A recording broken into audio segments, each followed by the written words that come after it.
And a couple of years ago, I decided to write about procrastination. My behavior has always perplexed the non-procrastinators around me, and I wanted to explain to the non-procrastinators of the world what goes on in the heads of procrastinators and why we are the way we are.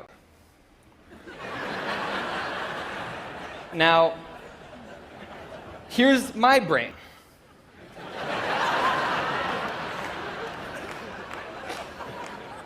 There is a difference. Both brains have a rational decision maker in them, but the procrastinator's brain also has an instant gratification monkey. So he actually takes the wheel and he says, actually, let's read the entire Wikipedia page of the Nancy Kerrigan-Tanya Harding scandal because I just remembered that happened. After that, we're going to go on a YouTube spiral that starts with videos of Richard Feynman talking about magnets and ends much, much later with us watching interviews with Justin Bieber's mom. Now, what is going on here?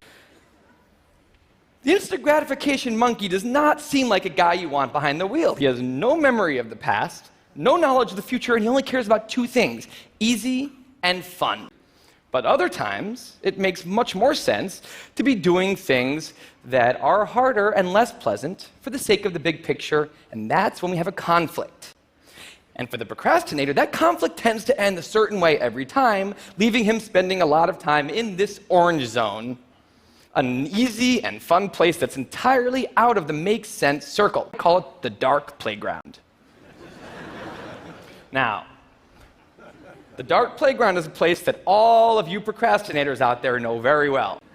The fun you have in the dark playground isn't actually fun because it's completely unearned and the air is filled with guilt, dread, anxiety, self-hatred, all those good procrastinator feelings. Well, it turns out that there's two kinds of procrastination. But there's a second kind of procrastination that happens in situations when there is no deadline. So if you want to have a career where you want to be a self-starter, something in the arts, something entrepreneurial, there's no deadlines on those things at first, because nothing's happening at first, not until you've gone out and done the hard work to get some momentum, to get things going. There's also all kinds of important things outside of your career that don't involve any deadlines, like seeing your family or exercising and taking care of your health.